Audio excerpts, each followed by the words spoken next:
പൂങ്കാവനം തകർക്കാൻ നോക്കിയവരാണ് ഇപ്പോൾ അയ്യപ്പ സംഗമം നടത്തുന്നത്. ഇത് ഈ കള്ളത്തരം ജനങ്ങൾ തിരിച്ചറിയും.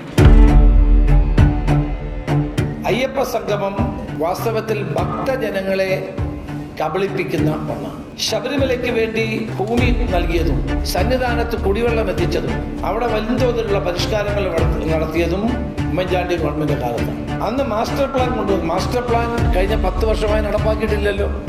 എന്നിട്ട് ഇപ്പം അതിനെപ്പറ്റി പഠിക്കാനാണ് അയ്യപ്പ സംഗമം എന്ന് പറഞ്ഞാൽ ആര് വിശ്വസിക്കും? തെരഞ്ഞെടുപ്പ് അടുത്തത് കൊണ്ട് അയ്യപ്പ ഭക്തന്മാരെ എങ്ങനെയെങ്കിലും സ്വാധീനിക്കണം എന്നുള്ള ലക്ഷ്യത്തോടെയാണ് ഈ അയ്യപ്പ സംഗമം.